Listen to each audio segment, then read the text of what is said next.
This is nice. I've been doing stand-up for 20 years. Started off doing quirky little venues. And just look how far I've progressed. The set from EastEnders. Ivy growing on the wall.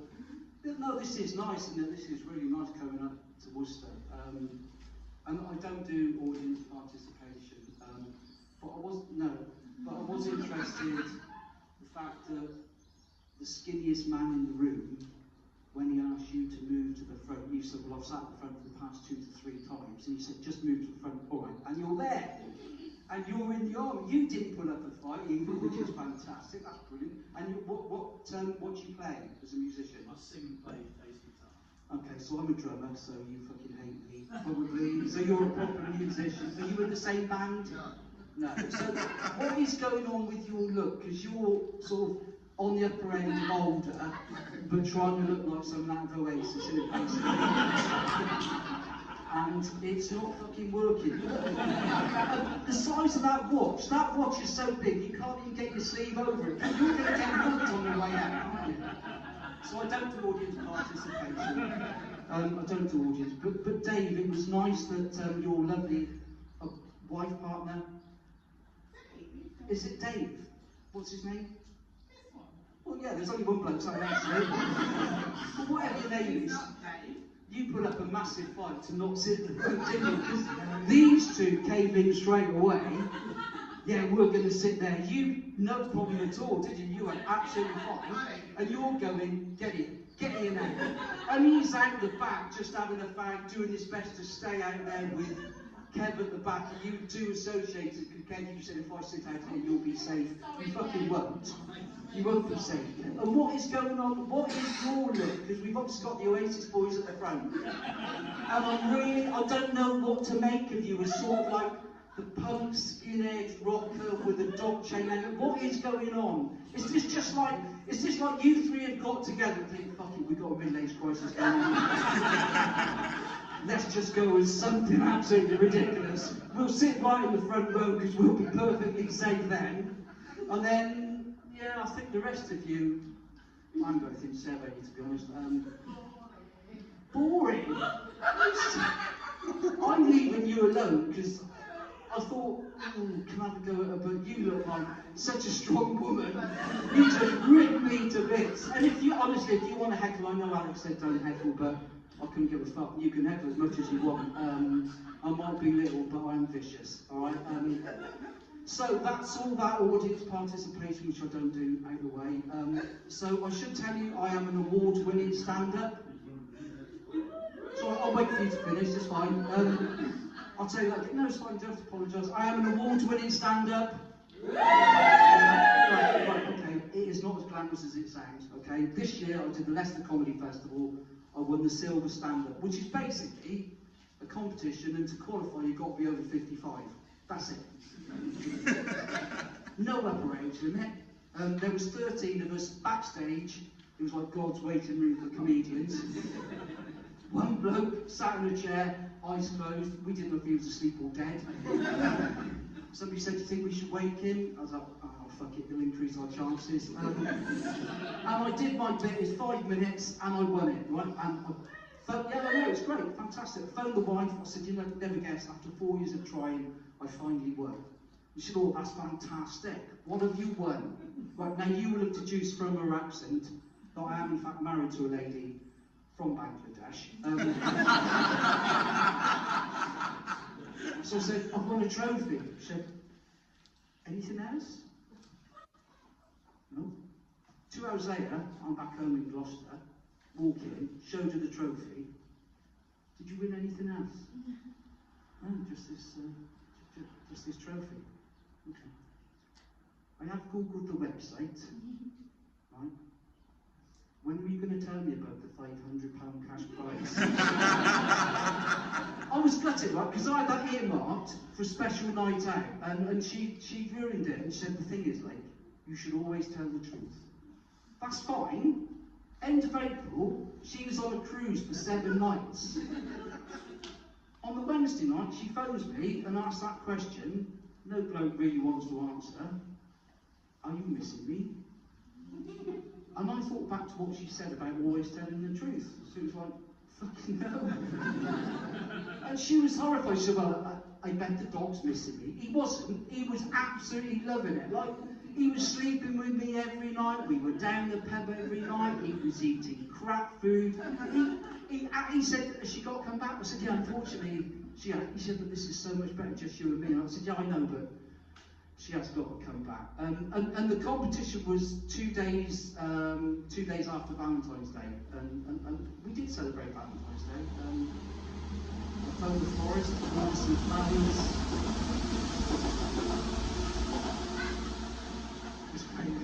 It was fantastic. My comedy career, I've never been interrupted by fucking train. It was fantastic. And I ordered these flowers, and they said, do you want a card? I said, yeah. And she said, what do you want on the card? I said, I'll just put to Lynn, love Nick. She said, do you want a kiss on the bottom? I said, that'd be fantastic. She said, no, I meant on the bottom of the card. I said, yeah, I know. I'm a comedian, I was just making a joke. And quick as a flash, she said, I bet you don't get many gigs, which I thought was quite harsh. Now, I've got to be honest, that joke normally goes down far better than that. So you're going to have to try a lot harder. But we did celebrate Valentine's Day. We had a meal at home because it was cheaper and we're tight. And we were sat down, and she said, can you remember how we first met? I don't know, it was a long time ago. So when you had an advert in the Lonely Hearts column, in fact you had two. Did I? She said, yeah, but I only replied to one. Why was that? She said, well, on the other one, you put your height on it.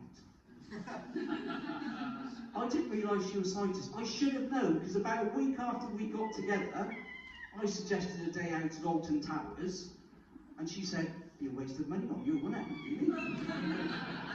And when we did get married, I came home one night and she said, can I ask you a question? I said, yeah, what is it? She said, how do you feel about being only 9 inches taller than the largest emperor penguin ever recorded? She fucking Googled it. She Googled it. But no, I've been married to my wife of 21 years. I mean, by that, I don't mean I'm married to a 21-year-old. That would be fucking heaven. But we've gone through the same routine for the past 21 years. She goes up to bed, I come up to bed. Have you locked the... No, have you turned the TV off? Yes. At the wall? Yes.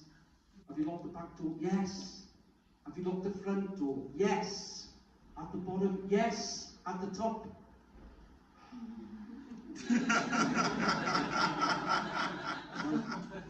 And it gets to October, and she's like, I hate this time of year. So you know, why is that? Well, the bottom of the bed's always cold, isn't it? Don't know, my legs have never been down that far. But she said, there's no romance in our relationship anymore. So what do you mean? She said, well, maybe when we're being intimate, just to break the silence, it'd be nice to have some music playing. And she got a fair point. The first problem I had was finding a track that only lasted 35 seconds. But I recorded Make It With You by Brett, which is, you know, just sort of got us in the mood. I think where I went wrong was my choice of song number 2, the theme for Match of the Day. And when she came and I shouted goal, that was it. Apparently it spoiled the mood. And she said, like, there's no surprises either in our relationship. So I took that on board as well. And the other night, she was in the bathroom getting ready. I went to the bedroom, turned the lights off, lit some candles, hid under the bed, and when she came in, I just grabbed her ankles.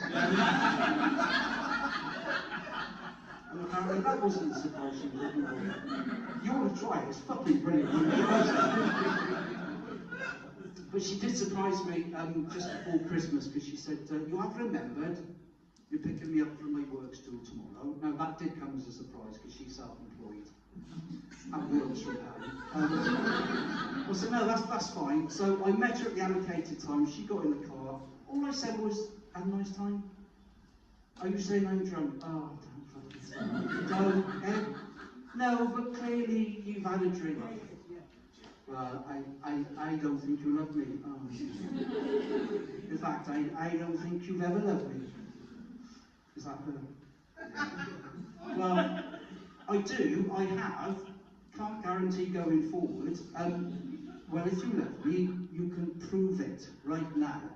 I said, well, how am I going to do that? She said, you can get on top of me and make love to me. I said, well, that's not going to happen. She said, give me one good reason. I said, well, I'll tell you what, I'll give you three. I said, what then? Number one, it's 4 o'clock in the afternoon. Number two, we're still outside Wetherspoons in the middle of Gloucester. And number three, we've got your girlfriend Chris in the back of the car because we're giving her a lift home.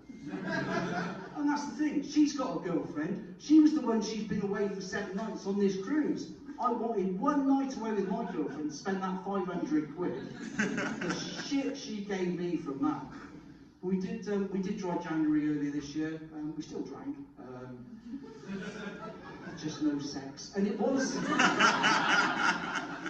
sort of drink related, because Christmas Day I fell asleep at the dinner table at 4 o'clock. I'd had one red wine too many. She said I was a disgrace. She felt embarrassed, humiliated. The other people in the hotel dining room thought it was hilarious. But it did sort of prompt me to thinking, New Year's resolution, I need to maybe change my ways, stop drinking, and be a better person, because I'm quite irritable and angry, and I thought, I need to calm down, I need to be nicer, but I don't mind telling you I've got issues. Well, let's call them by their proper name, shall we? Fucking stepchildren. They're not even kids, they're like 39 and 40. I mean, one's alright, the other one's absolutely mental. She's a conspiracy theory, she's anti-vaccine. She thinks the trails in the sky, they're all chemtrails and they're going to fall down and control us. And we were just having a chat at Christmas, and I inadvertently used the word Eskimo, right? She went off on one. She was more angry than the cat was just found out it belongs to a West Ham footballer, right? That's how annoyed she was. She said, that is discrimination. I said, Nia, it is not discrimination. I said, look, I was born in 1958, all right? That is just a word I have grown up with. I don't mean any offence by it. So the thing is, you've never been discriminated against, have you? So what are you talking about? I'm fucking ginger. Because I suffered as a kid being ginger. The name calling was atrocious. Copper knob, Duracell, ginger nut, you little ginger wanker. And I can remember saying, Dad, just leave it out. I was only thinking of my dad the other day, actually, because as a kid growing up in the 60s, we used to love watching wrestling on World of Sport on a Saturday. And afterwards, we'd always have a play wrestle, and I'd always try and pin him down, and at the last minute, he'd always lift his arm, and he'd never let me win. And I think he was trying to teach me a bit of a life lesson in, never give up. And I can remember the elation when I finally managed to pin his arms down. Oh, it was fantastic. To be fair, he was 88 and in a care home. Suffering with brittle bone disease. But it wasn't just my dad. I came home from school, I can remember it now, January 1965, I was 5. I said to my mum, Mum, all the other kids at school were talking about the Christmas presents they had. She went, and? I said, well, I didn't get any, did I? She said, no. That's a very good reason for that. I said, what is it? And she looked me straight in the eye and said, Santa don't stop for ginger kids. To be fair, it was pretty good advice, because I've had 2 ginger kids. I've not spent a penny on them. So I've mentioned I'm getting older, and I got to 50, I could deal with getting to 50, that was all right. Because when you get to 50, you get bombarded with leaflets of free life assurance. That's all right, you can deal with that. When you get to 60, slightly different thing. Funeral plans. Right, that's all you get. And I know a little bit about funeral plans, because my mum died in 2019, and she had a funeral plan with the co-op, and I had to go in and talk to them about it. And I went in, and the lady said, do you know about funeral plans? I said, well, no, not really. She said, oh, they're fantastic. She said, so, how old are you? I said, well, I'm 63 now. She said, oh, well, you should start thinking about it, because you haven't got long left. It's great, isn't it? And she said, so basically what you can do is you can plan your own funeral, you can have what music you want, you can have the venue, you can put money behind the bar, you can choose what food you want, you can have a disco, you can have a band. And by the end of the conversation, I was actually looking forward to dying, to be honest with you. But Mum, she did die in 2019, she had dementia, and there may well be people in this room who've got people who are suffering with dementia. And this next bit isn't to take the piss, but it is just sort of raising awareness of what it can be like. And Mum said, when I go, will you talk about me? I said, well, not really. She said, well, I've never seen you do stand-up, so it's just a bit of a way of keeping my memory alive. And I said, oh, okay, so she's given me the green light, so fuck it. So people with dementia, they have certain traits, right? They get paranoid, they think people are in their houses. They lose things, they don't really lose things, they just put them away and they can never find them. And they tend to wander. Okay, that's the three things. Mum had all three. I went round, around about 1974, she was an alcoholic in the younger days, right up until 1974 when I was about 15. And then she suddenly stopped drinking, turned to Catholicism, and that was her saviour, to be fair to her. And after that, she would never hear a bad word said about anything about the Catholic faith. So I'm round there one Saturday morning. You all right, Mum? Yeah? You had your breakfast? Yeah. Okay, so the nuns gave it to me. The nuns, yeah, so when I woke up, there were three nuns sat next to my bed. There were no nuns, but you can't argue with somebody with dementia, you've just got to go with it. Okay. So, these three nuns, how do you think they got in? Well, I don't know, they probably came in through the window. But that isn't as stupid as it seems, because she lived on the ground floor flat. Okay. But the window's locked, so they probably didn't come in through the window, did they? Well, I don't know. Okay. You know those keys that you keep losing? Yes? You don't think the nuns have stolen them, do you? They're thieving bitches. She did wander, and the last time she wandered, she was picked up by the police, taken to Gloucester Hospital. And when that happens, the police assign a safeguarding officer. And they phoned me and they said, we need to come and see your mum, make sure she's all right. Can you meet me at the hospital at 6 o'clock? Yeah, that's fine. So I met this guy, I can't remember what his name was, and we were just chatting on the way out. I said, so how long have you been involved in safeguarding? He said, to be honest, I've only just sort of come on board. I've been in the police 20 years, but I've only just taken this role on. I said, okay.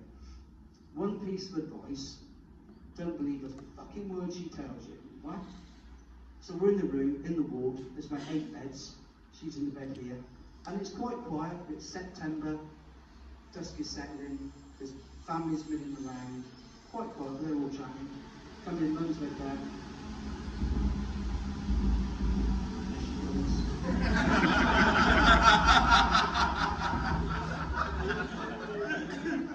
But she was a train driver.